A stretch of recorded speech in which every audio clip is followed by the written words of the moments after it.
মার্কিন প্রশাসন হাত পা বেঁধে ভারতীয়দের দেশে ফেরত পাঠানোয় দেশটির রাজনীতিতে চলছে তোলপাড়। ফেরত আসাদের বয়ানে উঠে এসেছে যাত্রাপথের ভয়াবহ অভিজ্ঞতা। 40 ঘন্টার যাত্রায় পুরো সময় বাঁধা ছিল হাত পা, দেয়া হয়নি শৌচাগার ব্যবহারের অনুমতিও। মোদী সরকারকে তুলোধনো করছেন বিরোধীরা, জানাচ্ছেন অভিনব প্রতিবাদ।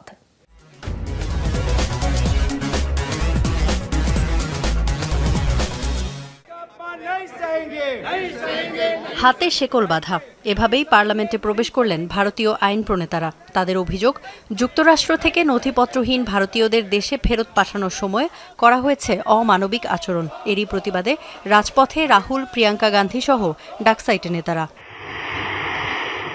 অভিবাসন ইস্যুতে ট্রাম্পের কঠোর অবস্থানের জেরে ভারত ফিরেছেন 104 জন। বুধবার পাঞ্জাবের অমৃতসরে অবতরণ করে তাদের বহনকারী মার্কিন সামরিক বিমান। ঘরে ফেরা ভারতীয়দের বয়ানে উঠে এসেছে ভয়াবহ তথ্য। বন্দি শিবির থেকে বের করার আগেই হাত পা বাঁধে নিরাপত্তা কর্মীরা। জানতাম না কোথায় নিয়ে যাচ্ছে, ভেবেছি অন্য কোনো ক্যাম্পে নেওয়া হচ্ছে। বিমান ওড়ার 9 ঘন্টা পর একজন অফিসার জানান দেশে ফেরত পাঠানো হচ্ছে। দীর্ঘ 40 ঘন্টা বাধা ছিল হাত পা, এমনকি খাওয়ার সময়ও খোলা হয়নি।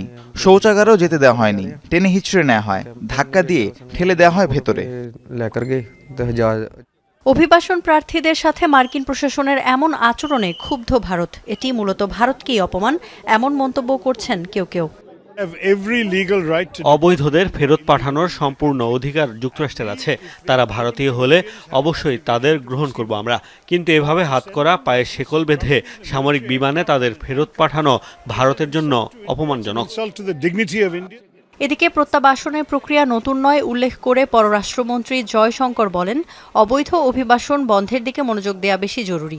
ভারতীয়দের সাথে যাতে দুর্ব্যবহার করা না হয় সে ব্যাপারে মার্কিন কর্তৃপক্ষের সাথে যোগাযোগের চেষ্টা চলছে।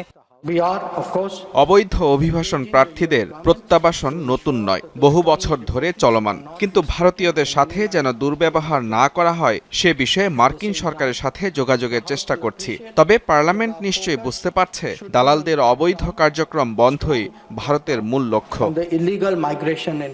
অভিবাসন ইস্যুতে যে কঠোর হবেন নির্বাচনের আগে বেশ খোলামেলাভাবেই বলেছিলেন ডোনাল্ড ট্রাম্প। এরই ধারাবাহিকতায় অভিষেকের দিনই জারি করেন এ সংক্রান্ত নির্বাহী আদেশ। অবৈধ অভিবাসীদের আখ্যা দেন criminal alien. Ifadar Khandaker, Jamuna news.